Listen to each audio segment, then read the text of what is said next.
మంత్రి గారు ఏదైతే మాట్లాడారో ఇన్ కంటిన్యూషన్ ఇంకొక విషయం కూడా ఉంది అధ్యక్ష. ఏదైతే తుమ్మిడిహట్టి దగ్గర ఆనాడు 2009, 2014లో క్లియరెన్స్ ఇచ్చింది, వాటర్ అవైలబిలిటీ ఉందని సిడబ్ల్యూసి ఇచ్చిన దాని మీద ఆనాటి ప్రభుత్వాలు ఆ తుమ్మిడిహట్టి దగ్గర BR Ambedkar, Pranahita Chevella, Sujala Sravanthi project start చేసినప్పుడు ఆ ప్రభుత్వం 5,500 కోట్ల చిల్లర ఖర్చు పెట్టింది అధ్యక్ష.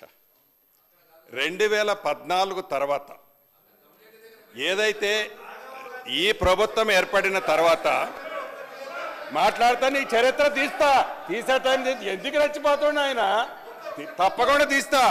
2014 తర్వాత ఇప్పుడు ఆనాటి ఇరిగేషన్ శాఖ మంత్రిగా హరీష్ రావు గారు, ఆనాటి ముఖ్యమంత్రిగా కేసీఆర్ గారు ఉన్నప్పుడు అదే ప్రాజెక్టు మీద 6,100 కోట్లు ఖర్చు పెట్టారు అధ్యక్ష. అంతకుముందు ఉమ్మడి ఆంధ్రప్రదేశ్లో ఉన్నప్పుడు 5,500 కోట్లు ఖర్చు పెడితే 6,100 కోట్లు రాష్ట్ర విభజన జరిగిన తర్వాత ఆ ప్రభుత్వం ఖర్చు పెట్టింది అధ్యక్ష. ఈ ప్రభుత్వం ఖర్చు పెట్టినా ఆ ప్రభుత్వం ఖర్చు పెట్టినా అది ప్రజల సొమ్ము అధ్యక్ష. ఇక్కడ గమనించాల్సింది, మీరు ఎక్స్పర్ట్ కమిటీతో, అనుభవజ్ఞులైన మీకు నచ్చిన ఎక్స్పర్ట్ కమిటీతో ఒక రిపోర్ట్ కాల్ఫర్ చేశారు. కాల్ఫర్ ఎందుకు చేశారు?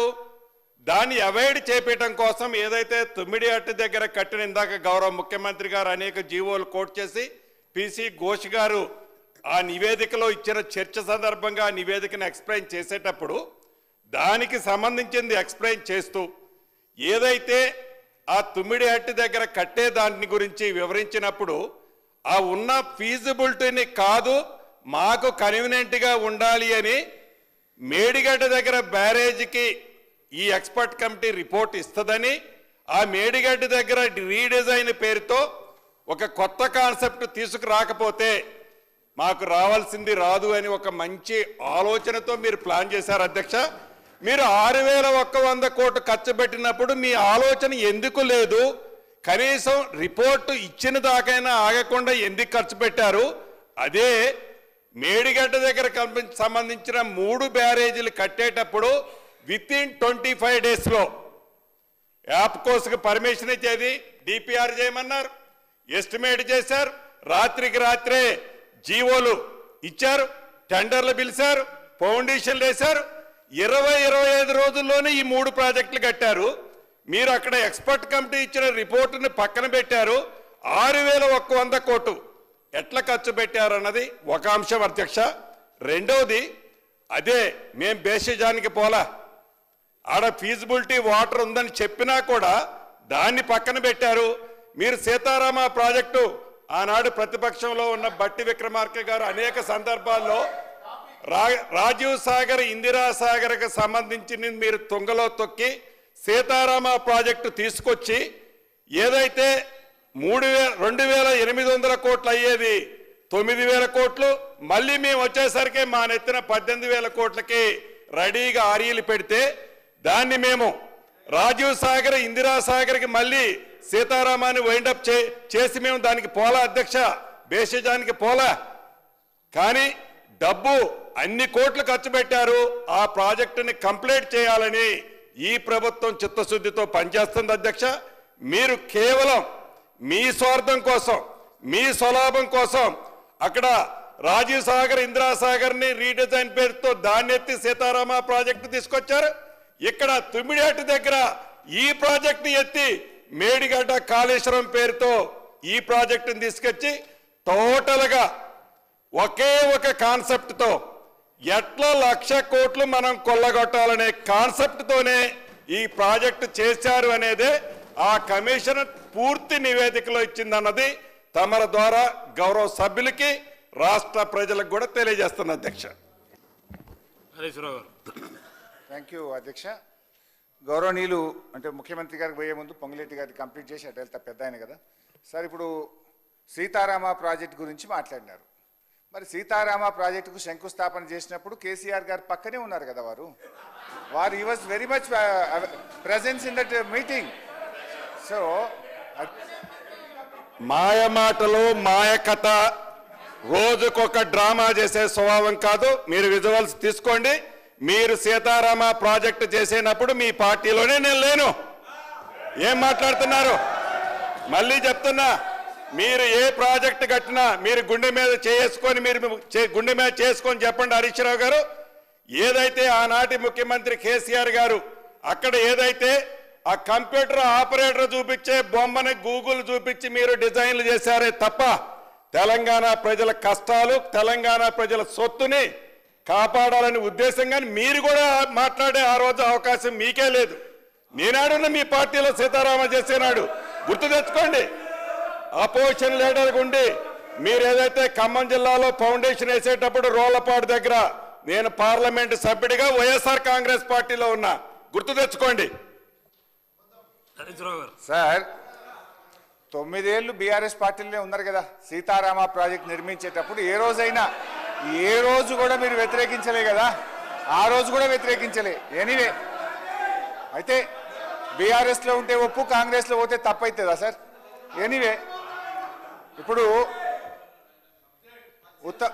పొంగులేటి గారిని ఒక విషయంలో ఐ అప్రిషియేట్, వారికి ధన్యవాదాలు కూడా చెప్పాలి. నేను ఒక మాట ఏమన్నారంటే 2014 కంటే ముందు మేము 5,500 ఖర్చు పెట్టాం. సరే, 5,500లో మొబిలైజేషన్ అడ్వాన్స్ ఎంత, అది కథ వేరే, తర్వాత చెప్తా. సరే, తర్వాత ఏమన్నారంటే 6,100 బీఆర్ఎస్ పార్టీ ఖర్చు పెట్టింది అని చెప్పినందుకు నేను థ్యాంక్స్ చెప్తా ఉన్నా. ఎందుకు ఈ థ్యాంక్స్ చెప్తున్నా అంటే అధ్యక్ష, దట్ షోస్ అవర్ సిన్సియారిటీ. అంటే మేము 2014 జూన్ 2 అధికారంలో వచ్చిన తర్వాత 7-8 నెలల పాటు యథావిధిగా ప్రాణహితను కట్టాలని అన్ని ప్రయత్నాలు చేశాము, ప్రాజెక్టును కొనసాగించాము.